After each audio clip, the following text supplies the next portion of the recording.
உறவுகள் இன்னைக்கு சுருங்கிக்கிட்டு இருக்கு. புருஷன் பொண்டாட்டி பிரச்சனைகள், அதை கேலியாக பேசுதல், அதை எல்லோரும் கைத்தட்டி ரசித்தல் எல்லாம் சரி. ஆனால் உண்மையான வாழ்க்கையில் கணவன் மனைவி என்கின்ற உறவு மிக மிக முக்கியமானது.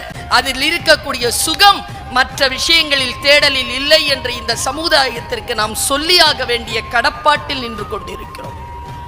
அம்மா நான் சும்மாவா? பொறுமையில் சிறந்த பூமியும் உண்டு, பூமியை விஞ்சும் தாய்மனம் உண்டு. கோவிலில் ஒன்று, குடும்பத்தில் ஒன்று, கருணையும் தாய்மையும் கடவுளும் ஒன்று. அம்மா சாமி. அவன் நினைச்சிட்டு அதை பாருங்க, எல்லா தெய்வங்களும் அந்த கருவறையில இருக்குமா? அம்மா சாமின்னு ஏன் சொன்ன பாருங்க. எல்லா தெய்வங்களும் அந்த கருவறையில் இருக்கும். அந்த கருவறையே இந்த தெய்வத்திடம் இருக்கும். அவ சாமி. சாமியை உள்ளே வைத்திருக்கக்கூடிய பேராற்றல் பெற்றவள் அந்த அம்மா இருக்கா இல்லையா?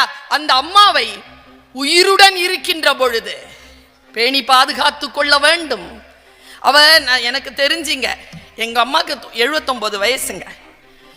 எனக்கு ஏதேனும் கஷ்டம் இருந்தா போன்ல பேசினா ஒரே வார்த்தை தான், ஒரு 8 வீட்டுக்கு வந்துட்டு போ. இந்த ஒரு சொல் போதாதா? ஒரு 8 வீட்டுக்கு வந்துட்டு போப்பான்னு. அந்த சுகம், தாய் இருக்கும் சுகம், தந்தை இருக்கும் சுகம், தாத்தா பாட்டி இருக்கும் சுகம். எனக்கு தெரியாது இங்க எத்தனை பேர் அண்ணன்மார்கள்னு. நான் சொல்றேன், அண்ணனா இருக்கிறது சுகம் தான். ஆனா அண்ணனோட பிறக்கிற மாதிரி சுகம் வேற கிடையாதுங்க. அண்ணனை மாதிரி அண்ணன் ஒருத்தன் இருக்கணுங்க வீட்டுல.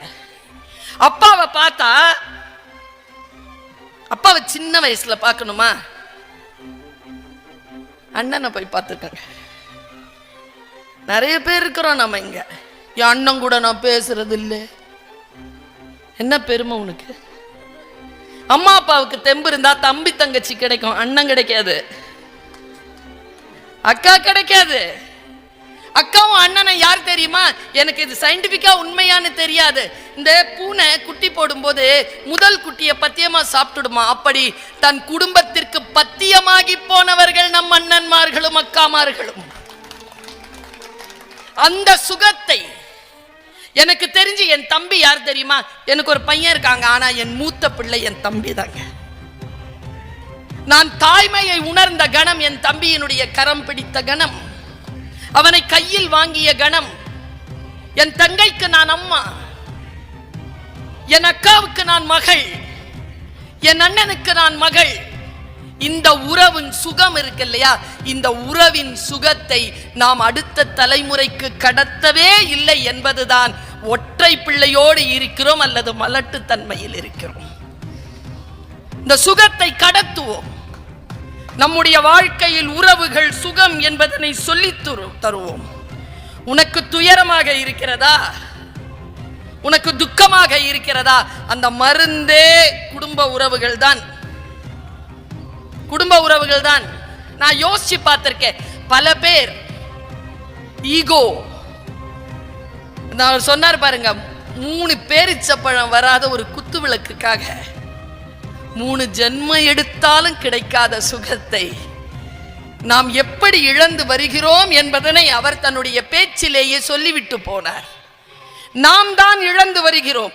நாம் எப்படி இழக்காமல் இருக்க வேண்டும்னு சொல்ற ஒரு செய்தி சொல்லிட்டு நான் போறேங்க. தர்த்திரம் பெரிய தப்பு இல்லைங்க, தர்த்திரம் பெரிய விஷயம் இல்ல, தர்த்திர புத்தி தான் பெரிய விஷயம். தர்த்திர புத்தி இருக்கா? இல்லாம இருக்கிறோமா? இது சரியில்லை, அது சரியில்லை, வண்டி அண்ணன் தான் பேசுவார் பட்டிமன்றத்தில்.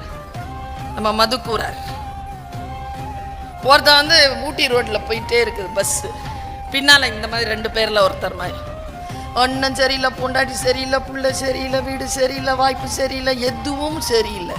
ராத்திரி 9 மணி டிரைவர் சொன்னானா, சும்மா எனக்கு தான் கண்ணு சரியில்லை, எல்லாம் சரியில்லையா? எல்லாம் சரியில்லாம தான் எல்லாம் சரியா நடந்துகிட்டு இருக்கா? காலையிலிருந்து சாயந்தரம் வரைக்கும் அப்படிதான் ஓடிக்கிட்டு இருக்கா? ரொம்ப ஆழமா ஒரு விஷயத்தை சொல்றேன். இறைவனுக்கு முன்னால் நீங்கள் உங்களை நினைத்து பாருங்கள். நீங்கள் ஆழமாக நேசிக்கக்கூடிய வாழ்க்கை தான் உங்களுக்கு சேர்ந்திருக்கிறது. இதுதான் உண்மை, இதுதான் சத்தியம். நீதான் உன் வாழ்க்கையை தேர்ந்தெடுக்கிறாய். தேர்ந்தெடுத்துட்டு எங்க ஐயா மாராமலிங்கம் சொல்வாரு, ஒரே மாதிரி சோறு கொண்டு வந்தவங்க உட்காந்துட்டு 10 மாசமா சாப்பிட்டுருக்கானுங்க, டெய்லி அதே தான் சொன்னானுங்களாம். 3 பேரும் சேர்ந்து, டேய் பொண்டாட்டி கிட்ட சொல்லிடுவோம்டா, என்ன நாளைக்கு மட்டும் வேற சோறு வைக்கல, நாம தற்கொலை பண்ணிக்கலாம்டா, மேல இருந்து கீழே விழுந்துடலாம்டா. ஒருத்தன் டப்பா திறந்து பார்த்துருக்கான், அதே இட்லி, தொப்புன்னு குடிச்சிட்டான். பொண்டாட்டி கிட்ட சொல்லியும் அவன் இட்லி தான் கொடுத்துருக்கா. அடுத்தவன் இடியாப்பம், அவனும் விழுந்துட்டான். ஏன்னா அது இடியாப்பத்தை அவன் அம்மா மாத்தலை. 3வது ஆள் சப்பாத்தி பார்த்தான், சாப்பிட்டு செத்து போகும்னு சாப்பிட்டு மேலேருந்து கீழே குதிச்சிட்டான். குதிச்சிட்டு 3 பேரும் ஆஸ்பத்திரியில் கிடக்குறாங்க, கால் கை உடஞ்சி. 2 பொண்டாட்டியம் வந்து சத்தம் போட்டு அழறாங்க. இந்த 3வது ஆள் பொண்டாட்டி மட்டும் முறைச்சி பார்த்துட்டு இருக்கான். ஏன் உனக்கு இவன் கிடக்குறான், உனக்கு என்ன துக்கமாவே இல்லையா? இல்லை, காலையில் எழுந்திரிச்சு இந்த ஆள் தானே சமைப்பான் எப்பவுமே.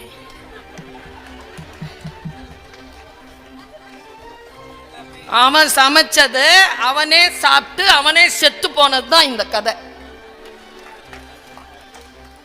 நம் வாழ்க்கை அடுத்தவர்கள் கையில் இல்லை. போராடுவதற்கு சட்டம் இருக்கிறது, சூழல் இருக்கிறது. நம்முடைய வாழ்க்கையை சுகமாக்கிக் கொள்வதற்கான அத்தனை சாத்திய